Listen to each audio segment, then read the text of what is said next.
L'un des avantages frappants du programme sportif Rouge et Or repose sur les nombreuses possibilités afin de permettre une meilleure progression. L'équipe de basket féminine participant récemment à 3 événements d'importance. En premier lieu, destination Toronto. 2 semaines plus tard, le traditionnel tournoi du Rouge et Or et finalement un périple dans le secteur de Boston.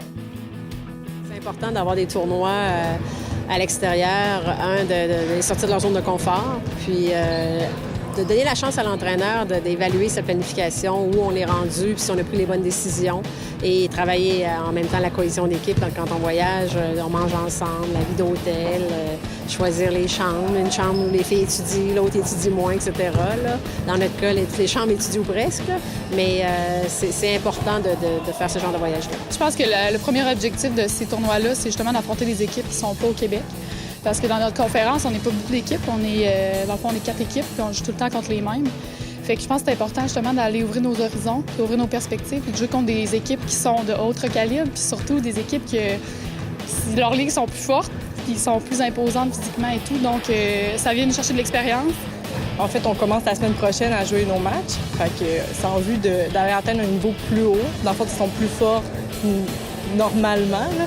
On essaie d'aller chercher des équipes qui sont vraiment plus fortes. Donc, on essaye d'aller chercher plus de vitesse, plus de force. Dans le fond, de nous mettre à un niveau plus haut pour commencer les matchs de saison prêts. On le dit régulièrement, on apprend en affrontant des formations de calibre supérieur. Absolument, c'est sûr que oui. Puis c'est ça, en allant dans le tournoi à Toronto, on est allé chercher des équipes qui étaient de l'Ouest, de l'Est, puis milieu du Canada. Donc, on est allé chercher un peu de tout, un peu de chaque extrémité du Canada, de chaque expérience. Donc, sincèrement, ça a été très positif pour nous autres. Comment ça vient d'être à Toronto? Oui, médaille d'or. Contrairement à ce qu'ont dit les journaux, ils ont dit médaille de bronze, mais médaille d'or, on a battu Saskatchewan, qui était très bien classé au Canada. Donc, on a fait une bonne performance défensive, puis ça nous a permis d'aller chercher une victoire intéressante. Je vous dirais que faut revenir à nous, qu'est-ce que nous, on a amélioré, qu'est-ce qu'on a travaillé. C'est bien beau jouer toutes les équipes, mais je pense qu'il faut vraiment travailler sur qu'est-ce que nous, nos faiblesses, puis qu'est-ce qu'on a amélioré. Toi, Mélodie, qu'est-ce que tu veux améliorer? Oui, j'ai plein de choses à améliorer. Ah oui, il faut que je couvre mon corridor. Faut que j'aille au rebond.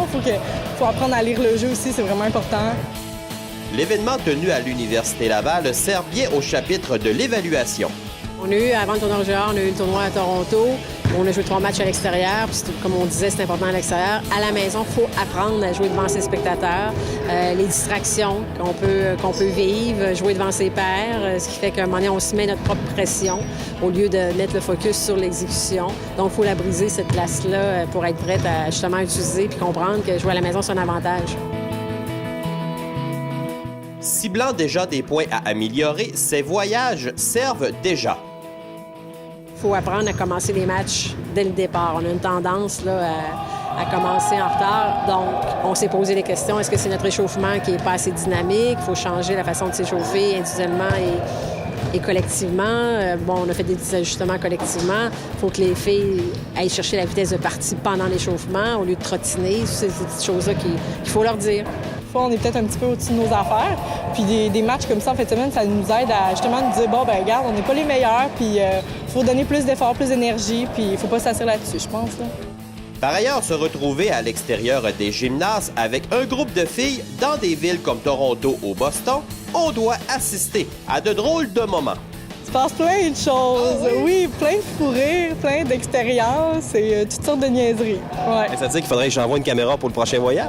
Oui, on pourrait faire une télé-réalité, je pense. Ouais. Alors, on va en éliminer de temps en temps? Oui, c'est ça, mais non, aussi, on étudie un petit peu, là, on essaye. Là. C'est sûr qu'on avait une semaine de lecture avant, mais on avait quand même des examens revenants. Fait que c'est sûr qu'on a essayé d'étudier, là, mais des fois, quand on est 4 filles dans la chambre, c'est sûr que ça n'étudie pas toujours super, là, mais bon, on essaye le plus qu'on peut. On ne demanderait pas qui serait la première à être éliminée, mais c'est qui la plus talente du groupe? Ah, une petite nouvelle, là, Catherine Groslon, là, notre dedans. Ouais, c'est une petite comique. Mais non, on l'aime beaucoup, elle est super gentille, puis elle met de l'énergie.